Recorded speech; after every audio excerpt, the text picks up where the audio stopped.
මම අද ඔයාලව ගෙනියන්නේ 1817 1821 කාලවකවානුවට. මෙය ඇමරිකාවේ පෙන්සල්වේනියා ප්‍රාන්තයේ සිදු වූ සත්‍ය කතාවක් පිළිබඳ ජනප්‍රවාදය. ඒ වගේම තමයි මේ ඇමරිකාවේ ප්‍රසිද්ධම අద్භූත කතාවලින් එකක් ලෙසත් අපිට සලකන්න පුළුවන්. මේ කතාව ගොඩ නැගින්නේ ඇමරිකාවේ පෙන්සල්වේනියා ප්‍රාන්තයේ විසූ බිල් පවුල වටායි. 1804 ඇමරිකාවේ නෝත් කැරොලිනාවල ජීවත් වුණු පවුලක් ටෙනසි වල රොබර්ට් කවුන්ට් කියන පැත්තට පදිංචියට එනවා. මේ පවුලේ ගෘහමූලිකයා ජෝන් බෙල්. මොවුන්ට ළමුන් 11 දෙනෙක් ඉඳලා තියෙනවා. 1804 සිට 1817 තෙක් මොවුන් සාමාන්‍ය විදිහට ජීවත් වෙලා තියෙනවා. 1817 දී තමයි බෙල් පවුල සහ ටෙනසි වල රොබර්ට් කවුන්ට්ම බීතියට පත් කළ මේ සිදුවීම් මාලාව ආරම්භ වන්නේ. ඔවුන්ගේ නිවස අසලම තමයි ගොවිපළ පිහිටා තිබුණේ. දිනක් තමන්ගේ ගොවිපලේ බඩයිරුඟු අගාව පැත්තට ගිය ජෝන් දකිනවා කළු පාට සෑහෙන්න විශාල ප්‍රමාණයේ අසාමාන්‍ය බල්ලෙක්. මේ බල්ලා ජෝන් දිහා බලාගෙන ඉඳලා තියෙනවා. බල්ලෙක් දකින එක සාමාන්‍ය දෙයක් වුණත් මේ සිදුවීම ජෝන්ගේ හිතේ යම් චකිතයක් ඇති කළ නිසා මේ අවස්ථාවේ ඔහු තමන්ගේ තුවක්කුවෙන් මේ බල්ලාට වෙඩි තියලා තියෙනවා. නමුත් මේ වෙඩිල්ල බල්ලට වැදිලා නැහැ. ඒ වගේම තමයි මේ අවස්ථාවේ බල්ලා පේන්න ඉඳලත් නැහැ. ඒ අවස්ථාවේදී ජෝන් බෙල් එම බල්ලා සිටි ස්ථානයට ගොස් බල්ලා හෝ එම අවස්ථාවේ එතන බල්ලෙක් සිටි බවට සලකුණක් හෝ දකින්න ලැබිලා නැහැ.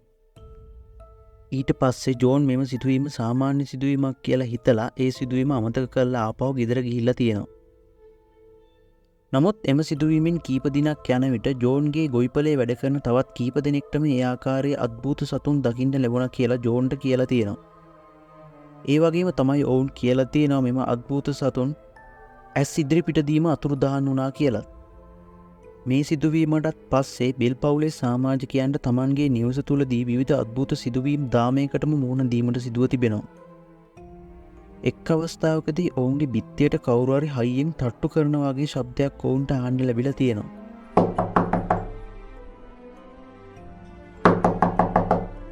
ඉතින් ඒ සද්දේ ඉන්නේ මොකක් නිසාද කියලා බලන්න යන්න ඇඳෙන් නැගිටිනකොටම ඒ සද්දේ ආපහු නැති වෙලා ගිහිල්ලා තියෙනවා. නමුත් ඔවුන් නැවත නිදා ගන්න ඇඳට යන විටම බිත්තියට කවුරුන් හෝ තට්ටු කරන ශබ්දයක් ඇහෙනවා. නමුත් මේ ශබ්දේ මේ පාර ඇහෙන්නේ කලින් ඇහුණු දිශාවෙන් නොවේ වෙනත් දිශාවකින් සහ වෙනත් බිත්තියකින්. ඊටත් පස්සේ යාලට ඇහිලා තියෙන මුළු ගේ වටේම කවුරු හෝ බිත්තියට තට්ටු කරනවා වගේ ශබ්දයක්. නමුත් ඔවුන් මේ ශබ්දය ආපු දිශාවට ගිහිල්ලා බලන විට ඔවුන්ට ඒ ශබ්දේ හෝ ඒ ශබ්දයට හේතුවක් හොයාගන්න ලැබිලා නැහැ. ඒ වගේම තමයි කවුරුත් පේන්නේ ඉඳලත් නැහැ. ඉතින් මේ බෙල් පවුලේ අය හිතලා තියෙන්නේ මේක තමන්ගේ ගමේම කවුරුන් හෝ විසින් තමන්ව බය කරන්න කරපු දෙයක් කියලා.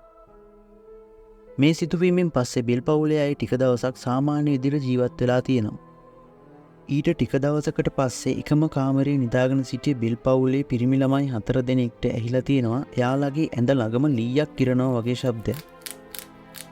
මේ පිරිමි ළමයි 4 දෙනාගෙන් වැඩිහිටි පිරිමි ළමයි දෙන්නා මේ ශබ්දේ මොකක්ද කියලා බලන්න ඇඳෙන් නැගිටිනකොටම මේ ශබ්දේ නැවත නැති වෙලා තියෙනවා. ඊට පස්සේ මේ දෙන්නා මුළු කාමරේ පුරාම සෝදිසි කරලා බැලුවත් මේ ශබ්දේ එන්න හේතුවක් හෝ නැවත ඒ ශබ්දේ අහන්න ලැබිලා නැහැ. ඉතින් මේගොල්ලෝ මේක මීයන් ලෑල්ලක් කූරන ශබ්දයක් වෙන්නේ නැති කියලා හිතලා ආපහු නිදාගන්න ඇඳට නගිද්දිම නැවතත් මේ ශබ්දය අහන්න ලැබිලා තියෙනවා. ඉතින් මේ විදිහට මේ මුළු රෑ පුරාම මේගොල්ලන්ට මේ ශබ්දය අහන්න ලැබිලා තියෙනවා. ඉතින් ඒ වගේම තමයි ඊළඟ දවස් දෙකේත් රෑ පුරාම මේගොල්ලන්ට මේ ශබ්දය අහන්න සිදු වෙනවා. ඉතින් තුන්වෙනි දවස වෙනකොට රෑ පුරා නිදාගන්න නොලැබීම නිසා මේගොල්ලෝ බොහොම වෙහෙසටපත් වෙලා තමයි ඉන්නේ. ඉතින් තුන්වෙනි දවසේදී මේ ලීයක් කිරණ ශබ්දයට අමතරව කවුරු හරි කෙනෙක් අමාරුවෙන් හුස්ම ගන්නවා වගේ සද්දයක් ඔවුන්ගේ ඇඳට ආසන්නව අහන්න ලැබිලා තියෙනවා. ඉතින් මේ සිදුවීමේදී නම් ඔවුන් ටිකක් බය වෙනවා. නමුත් හිත හයිය කරගත්ත වැඩිමල් පිරිමි ළමයි දෙන්න මොකද්ද මේ ශබ්දේ කියලා හොයලා බලන්න ඇඳෙන් බහින්න හදද්දිම කලින් ඇහුණු ශබ්ද දෙකම නැති වෙලා යනවා. ඉතින් මුළු කාමරේ පුරාම පරීක්ෂා කළ බැලුවත් මේකට හේතුවක් හොයාගන්න බැරි වුණු නිසා මේක නම් සාමාන්‍ය සිදුවීමක් වෙන්න බෑ කියලා හිතලා මේ පිරිමි ළමයි 4 දෙනා පවුලේ අනිත් කට්ටියටත් මේ ගැන දැනුවත් කරනවා.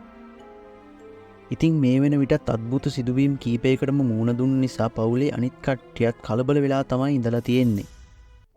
නමුත් මෙම ශබ්ද ඇසීමට හේතුව විදියට ඔවුන්ට කිසිම දෙයක් සොයාගන්න බැරි වෙලා තියෙනවා. මේ විදිහට දවසින් දවස ඔවුන්ගේ නිවස තුළ සිදුවන අద్භූත සිදුවීම් එකින් එක වැඩි වෙලා තියෙනවා. ඔවුන්ට දැනලා තියෙනවා ඔවුන් නිදාගෙන ඉන්නකොට ඔවුන්ගේ බෙඩ්ෂීට් කවුරු හරි ඇදලා දානවා කියලා.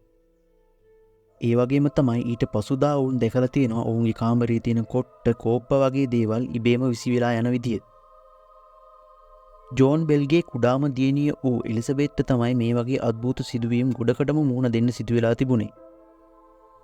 වෙලාවකට එයාට දැනලා තියෙනවා එයා නිදාගෙන ඉන්නකොට එයාගේ කොණ්ඩෙන් කවුරු හරි ඇදලා දානවා වගේ කියලා. ඒ වගේම තමයි එයාට දැනලා තියෙනවා එයාගේ කම්මුලට කවුරු හරි කෙනෙක් හයියෙන් පහර දෙනවා වගේ කියලා. ඒ වගේම තමයි සමහර දවස්වලට උදේට නැගිටලා බලනකොට එලිසබෙත්ගේ ඇඟේ කවුරු හරි කෙනෙක් ඌරලා දාපු පාරවල් වගේ සීරුම් පාරවල් දකින්න ලැබිලා තියෙනවා. ඊටත් පස්සේ මේ අයට ඇහෙන්න පටන් ගන්නවා කවුරු හරි කෙනෙක් ගේ ඇතුලේ දම්වැලක් ඇදගෙන එහාට මෙහාට යනවා වගේ ශබ්දයක්. මේ විදිහට ටික කාලයක් යනකොට ඒගොල්ලන්ට නැවත වතාවක් ඇහෙන්න පටන් ගන්නවා කවුරු හරි වයසක ගෑනු කෙනෙක් කතා කරනවා වගේ ශබ්දයක්. ඒ වුණත් මේ වෙනකන් මේ ගෙදර අය Tamanට අහන්න දකින්න ලැබෙන අద్භූත සිදුවීම් පිළිබඳව පිටස්තර කිසිම කෙනෙක්ට කියලා තිබුණේ නැහැ. ඊට පස්සේ ජෝන් බෙල් තීරණය කරනවා තමන්ගේ හොඳම යාළුවෙක් වුණු ජේම්ස්ට මේ ගැන කියන්න. ඉතින් මේ සිදුවීම ඇහුවට පස්සේ ජේම්ස් තමන්ගේ බිරිඳත් එක්ක එනවා ජෝන්ලගේ ගෙදර එක රැයක් නවතින්න. එදා රෑ ජේම්ස්ටත් දැනලා තියෙනවා තමන් නිදාගෙන ඉන්නකොට තමන්ගේ බෙඩ්ෂීට් එකෙන් කවුරු හරි ඇදලා දානවා වගේ, ඒ වගේම තමාගේ කම්මුලට කවුරු හරි කෙනෙක් හයියෙන් පහර දෙනවා වගේ අద్භූත සිදුවීම් වලට ජේම්ස්ටත් මුහුණ දෙන්න සිදු වෙනවා. ඒ වගේම තමයි මේ ගොල්ලන්ටත් අර ලෑලිරනවා වගේ ශබ්දේ, ඒ වගේම කෑනු කෙනෙක් කතා කරනවා වගේ ශබ්දයක් අහන්න ලැබිලා තියෙනවා. ඉතින් මේ සිදුවීමෙන් පස්සේ මේ ගෙදර සිදුවෙන අద్භූත දේවල් පිළිබඳව මුළු ගමේම ප්‍රසිද්ධ වෙන්න පටන් ගන්නවා. ඊට පස්සේ මේ ගමේ හිටපු සමහරක් අය කැමැත්තෙන්ම ඇවිල්ලා තිනවා ජෝන් බෙල්ලගේ ගෙදර නැවතිලා එක රැයක් ගත කරන්න. කෙසේ වෙතත් මේ විදිහට ජෝන්ලත් සමග රැයක් ගත කරන්න ආපු අනිත් හැම කෙනෙක්ටම මේ වගේ අద్භූත සිදුවීම් වලට මුහුණ දෙන්න සිදු වෙලා තියෙනවා. ඊට පස්සේ මේ විදිහට ආපු අය මේ පිළිබඳව තම තමන්ගේ අදහස් ඉදිරිපත් කරන්න පටන් ගන්න තියෙනවා. ඉතින් මේ අදහස් අතරින් ගොඩක් අය විශ්වාස කරපු අදහස වගේම ප්‍රසිද්ධ වුණු අදහස වෙන්නේ මේ සිදුවන සියලුම අద్භූත සිදුවීම් වලට වගකිව යුත්තේ මායාකාරියක් කියන අදහසයි. එතෙන් සිට තමයි මෙම සිදුවීම් මාලාවට බිල්විච් හවුන්ටින් කියන නම පට බැඳෙන්නේ. ඊට පස්සේ 1819 දී ඇන්ඩ්‍රු ජැක්සන් රොබර්ට්සන් කියන මේජර් ජෙනරාල්වරයා කවුන්ට් වලට එනවා මේ බිල් පවුලේ ප්‍රශ්නේ විසඳන්න. මේකට හේතුව තමයි ඇන්ඩ්රු ජැක්සන් සමග රොබර්ට් බෙල් පවුලේ පිරිමි ළමයි 3 දෙනෙක් හා ජෝන් බෙල් නිව් වෝල්ස් යුද්ධයේදී එකට සටන් කරලා තියෙනවා.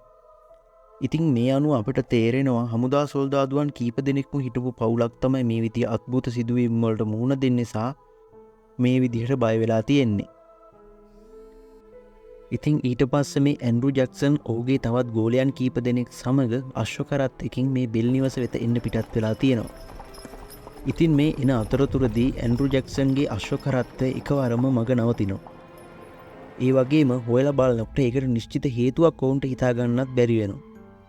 ඉතින් ඒත් එක්කම ඇන්ඩ්‍රු ජැක්සන්ට වයසක ගෑනු කෙනෙක්ගේ කටහඬක් ඇහිලා තියෙනවා. ඉතින් මේ කටහඬෙන් කියලා තියෙන්නේ මම දැන් නුඹට යන්න දෙනවා, අපි ආයෙත් හමුවෙයි කියලා. මේ සිදුවීමට පස්සේ ඔවුන්ගේ නැවතුණු කරත්තේ නැවත ගමන් කරන්න පටන් ගන්න තියෙනවා. ඉතින් ඊට පස්සේ ඇන්ඩ්‍රු ජැක්සන් සහ ඔහුගේ ගෝලයන් බෙල් නිවසට පැමිණිලා ටික වේලාවක් ගත වුණත් ඔවුන්ට කිසිම අద్භූත සිදුවීමක් අහන්න හෝ දකින්න ලැබෙන්නේ නැහැ. ඉතින් මේ පිරිස අතර ඉඳලා තියෙනවා තමන් මායාකාරීව දඩයම් කරනවා කියලා කියන පුද්ගලෙක්. ඒ වගේම ඔහු කියලා තියෙනවා මේ වෙනකන් කිසිම අద్භූත සිදුවීමක් සිදු වෙන්නේ නැත්තේ මේ බෙල්විච් තමන්ට බය නිසා කියලා. ඒ වගේම එයා හැමෝටම පෙන්නලා තියෙනවා තමන් ළඟ තියෙන සිල්වර් බුලට් එකක් දාපු පිස්ටල් එකක්. කොහොම හරි මේ කතාව මේ විදිහට කියලා ඉවර වෙන්නත් කලින්ම මේ මිනිස්සයා වෙවුලන්න පටන් ගන්න තියෙනවා. ඒ වගේම මොහුගේ වටේ හිටපු අය දැකලා තියෙනවා මොහුගේ අතපය මේ අතට අසාමාන්‍ය විදිහට ඇඹරිලා යනවා. ඒත් සමගම මේ පුද්ගලයා ඉස්සරහ දොරෙන් එකවරම එළියට විසිරලා යනවා. ඒත් සමගම ඔවුන්ට ඇහිලා තියෙනවා වයසක ගෑනු කෙනෙක් බුරුකාරයා කියලා හයියෙන් කෑ ගහන ශබ්දය. මේ සිදුවීමත් සමග හොඳටම බය වුණු ඇන්ඩ්‍රු ජැක්සන් සමග පැමිණි පිරිස ඔහුට ආපසු යන් කීවත් ඇන්ඩ්‍රු ජැක්සන් ඊට එකඟ වෙලා නැහැ. ඇන්ඩ්‍රු ජැක්සන් තීරණය කරලා තියෙනවා එදා රෑ එම නිවසේම ගත කරන්න. එදා රෑ සිදු වූ කිසිම දෙයක් ගැන වාර්තා වෙලා නැති වුණත් ඇන්ඩ්‍රු ජැක්සන් සහ ඔහුගේ පිරිස පසුදෑ උදෑසනම එම නිවසෙන් පිටත් වෙලා ඇවිල්ලා තියෙනවා. පසු කාලෙක ඇන්ඩ්‍රු ජැක්සන් පවසනවා ඔහු බෙල්විස්ට මූුණ දෙනවට වඩා ආයෙත් වතාවක් නිව්වෝල් යුද්ධයට යන්න කැමති කියලා. හමුදාවක සේවය කරපු මේජ්ජ ජනරාල්වරේ කේ තරම් බයවෙන්න තරම් එදාරෑ මොනාද උනේ කියනක දන්නේ ඔවුන්ම විතරයි. එදා සිදුවීමෙන් පස්සේ ජෝන් බෙල්ගේ හැසිරීම බොහෝ සෙයින් වෙනස් වුණා. අනිත් අයට දකින්න ලැබිලා තියෙනවා එයා සමහර දවස්වල එකම පැත්තක් බලාගෙන බොහෝ වෙලාවක් හිටගෙන ඉන්නවා. ඒ වගේම ටික ටික එයා ලෙඩ වෙන්නත් දුර්වල වෙන්නත් පටන් ගන්න තියෙනවා. මේ අතරේ ජෝන් බෙල්ගේ එක දුවක් වෙන එස්තර ඒගොල්ලන්ගේ ගෙදර ඉස්සරහේ තියෙන කුකුල් කොටුවට ගිහින් තියෙනවා බිත්තර ටිකක් ගන්න. ඒත් එක්කම ඇයට ඇහිලා තියෙනවා ඇයගේ පිටිපස්සෙන් කවුරු හරි ගමන් කරන අඩි ශබ්දයක්. ඉතින් එකපාරම පිටිපස්සේ හැරිලා බලන ඇයට දකින්න ලැබෙන්නේ කළු පාට ඇඳුමක් ඇඳගෙන කළු පාට හැට් එකක් දාගත්ත ගෑනු කෙනෙක් එයාලගේ ගෙවල් පැත්තට ඇවිදගෙන යනවා. ඉතින් එහෙම කෙනෙක් එතන හිටියා නම් එයා කුකුල් කුටුව පැත්තට එනකොට එයාට අනිවාර්යයෙන්ම දකින්න ලැබෙන්න ඕනේ. ඉතින් මේ නිසා ඒ ගැන එයාට පුදුම හිතෙනවා. ඒ වුණත් එයා ඒක අමතක කරලා දාලා බිත්තර ටික අරගෙන ආපහු ගෙදර එන්න පටන් ගන්නවා. ඉතින් මේ අතර එයා දකිනවා තාමත් අර ගෑනු කෙනා තමන්ගේ ගෙවල් පැත්තට හිමින් හිමින් ඇවිදගෙන යන ආකාරය. ඉතින් සමහරක් විට මේ කෙනා ඒ ගමේ කෙනෙක් වෙන්න ඇති කියලා හිතලා එස්තර එයාට කතා කරලා තියෙනවා. ඉතින් මේ ගෑනු කෙනා ඒක ඇහෙන්නේ නැහැ වගේ දිගටම එයාගේ ගමන ඉස්සරහට යනවා. ඒ නිසා ටිකක් චකිතයටපත් වුණු එස්තර එහෙමම නවතිනවා. ඉතින් එයා නවතිනවත් සමගම මේ ගෑනු කෙනත් ඇවිදින එක නවත්තලා එහෙමම නතර වෙලා තියෙනවා. ඊට පස්සේ එයා තමන්ගේ ඔළුවට දාගෙන හිටපු හැට් එක ගලවලා අවුල් වෙලා තිබ්බ කිස් ඇටිය අතින් හදන්න පටන් ගන්නවා. ඒත් සමගම එස්තර හිමින් මෙයාට ලං වෙලා මෙයා මොකද්ද කරන්න කියලා බලලා තියෙනවා. ඉතින් මේ ගෑනු කෙනා කරලා තියෙන්නේ කොණ්ඩේ හතෙන් හදාගන්න එක නෙමේ තමන්ගේම කොණ්ඩේ තමන්ගේම අත් දෙකින් ගලව ගන්න එක. ඉතින් මේක දැකපු එස්තර හොඳටම බය වෙලා ගේ ඇතුළට දුවගෙන ගිහිල්ලා දොර වහගෙන තියෙනවා. ඉතින් ඊට පස්සේ එයා තමන්ගේ ගේ ඇතුළේ හිටපු තවත් සහෝදරියෙක්ට කතා කරලා මේ ගැන පවසලා තියෙනවා. ඊට පස්සේ මේ දෙන්නම ආපහු වතාවක් ජනලෙන් බලනවා එළිය මොනවද වෙන්නේ කියලා.